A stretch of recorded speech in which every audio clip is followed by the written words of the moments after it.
Kuala Lumpur, 1996.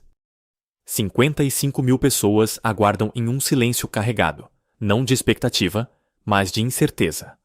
Nos bastidores, agentes do governo e autoridades religiosas monitoram cada movimento, prontos para cortar a energia do estádio ao menor sinal de um gesto proibido. O maior artista do planeta está prestes a entrar em um palco onde sua própria biologia artística é considerada um crime contra a moral pública. Michael não está aqui apenas para cantar. Ele está em uma corda bamba política, onde um simples deslize de mão pode causar um incidente internacional. O rei do pop estava no topo do mundo com a History World Tour, mas ao tentar tocar o solo da Malásia, ele colidiu com um muro de granito ideológico.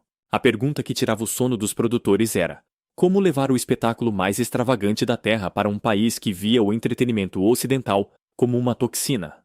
No dia 12 de outubro de 1996, o choque de realidade veio em forma de manchete. O ministro-chefe do estado de Selangor, Tan Sri Muhammad Muhammad Taib, não mediu as palavras ao anunciar o cancelamento abrupto da licença para o show no estádio Shah Alam. O motivo? A presença de Michael era vista como uma ameaça direta à alma da nação. As autoridades alegavam que o show teria um efeito negativo na formação de valores morais puros. Mas o cancelamento não era apenas um ato de censura burocrática, era um ataque à identidade do artista. O ministro justificou a decisão com uma frase que ecoou pelos tabloides do mundo inteiro. Esses valores não são adequados para os valores que queremos projetar, como uma sociedade que se baseia na religião abençoada por Alá. O mundo parou. Se o estado mais importante da Malásia havia fechado as portas, como Michael Jackson conseguiria sequer desembarcar no país? A turnê estava por um fio, e o que estava prestes a ser revelado nos bastidores colocaria Michael contra a parede. Ele teria que escolher entre sua arte ou sua expulsão. Com a licença revogada em Selangor, a equipe de Michael entrou em modo de crise. Os organizadores da JoJo's Entertainment sabiam que o prejuízo não seria apenas financeiro, mas um golpe na imagem global do cantor. O problema real, no entanto, não era a música, mas a anatomia da performance de Michael. Havia um monitoramento obsessivo sobre dois movimentos específicos que o mundo amava, mas que a Malásia temia: o balançar das nádegas e o icônico crotch grab, o gesto de segurar a virilha, foram classificados como atos de impureza inaceitáveis sob a ótica islâmica local. A pressão aumentava a cada hora. Autoridades religiosas exigiam que Michael Jackson fosse domado. Era uma queda de braço entre o sagrado e o profano. Michael, conhecido por seu perfeccionismo e por não aceitar interferências em sua visão, viu-se diante de um ultimato. Ou ele alterava coreografias que executava há décadas, ou a Malásia seria o único buraco negro em sua turnê mundial. O impasse parecia insolúvel até que uma intervenção inesperada aconteceu nos níveis mais altos do governo federal. Mas essa ajuda veio com um custo. Michael teria que assinar um termo de conduta que mudaria completamente o que o público veria no palco. Estaria ele disposto a se tornar uma versão censurada de si mesmo? A solução veio através de uma manobra diplomática arriscada. Enquanto o estado de Selangor se mantinha irredutível na proibição, o governo federal da Malásia decidiu intervir. O prefeito de Kuala Lumpur abriu as portas do Stadium Merdeka, um local histórico, para receber o astro. Mas a mudança de local era apenas a superfície do problema. Para garantir que o show acontecesse, Michael Jackson teve que concordar em tornar seus movimentos mais agradáveis e aceitáveis aos olhos das autoridades religiosas. Imagine o desafio: reescrever a memória muscular de um dos maiores dançarinos da história em questão de dias. Nos ensaios secretos, a tensão era palpável. Michael e seus coreógrafos buscavam alternativas para os gestos proibidos. O medo era de que, no calor do palco, sob a adrenalina de milhares de fãs gritando, o instinto falasse mais alto e o gesto proibido escapasse. Se isso acontecesse, o show seria interrompido imediatamente.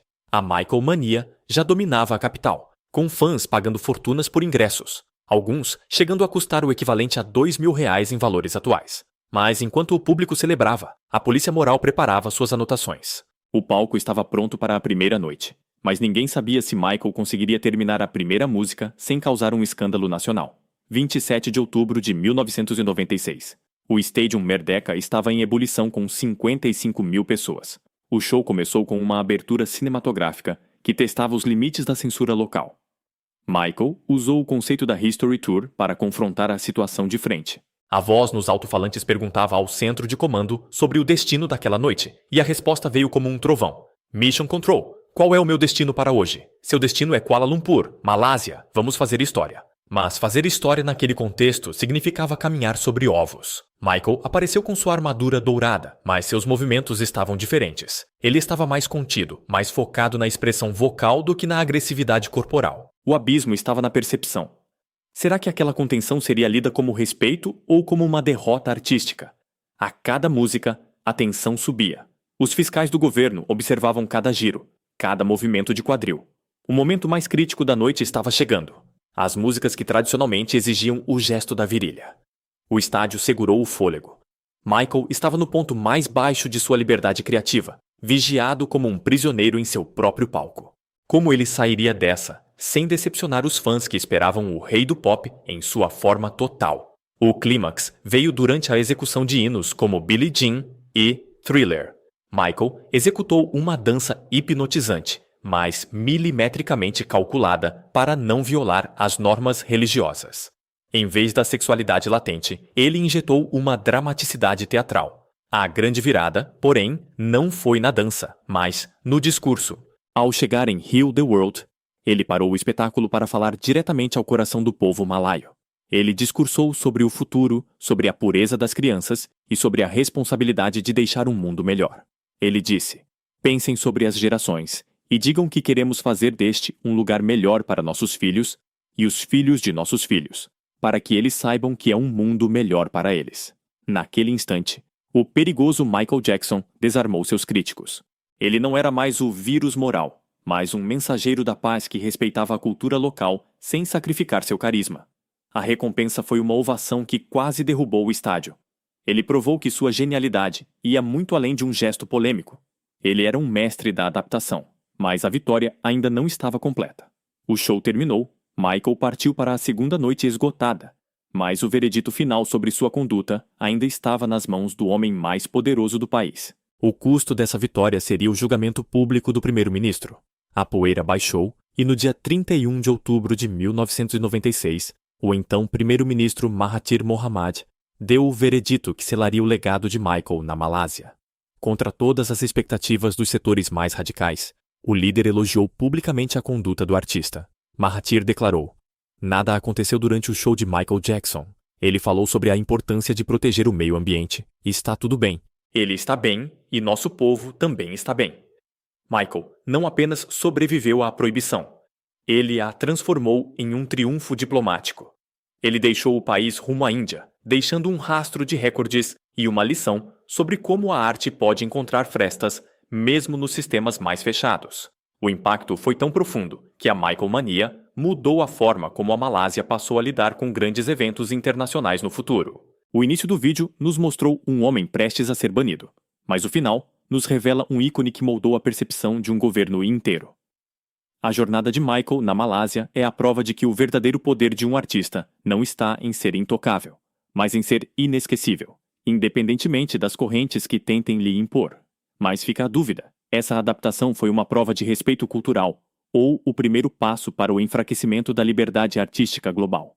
A passagem de Michael Jackson pela Malásia em 1996 permanece como um dos episódios mais fascinantes e tensos da história da música. Ele enfrentou o cancelamento, a censura e o julgamento moral, e ainda assim, saiu do palco como um herói para milhares de malaios. Se você quer entender as verdadeiras histórias não contadas sobre o rei do pop, você precisa fazer parte da nossa comunidade. Inscreva-se agora no canal. Aqui, nós não ficamos na superfície. Você acredita que Michael Jackson foi estratégico ao mudar sua dança? Ou ele deveria ter lutado pelo direito de se expressar sem nenhuma alteração, mesmo correndo o risco de nunca mais voltar àquele país? Deixe sua opinião nos comentários.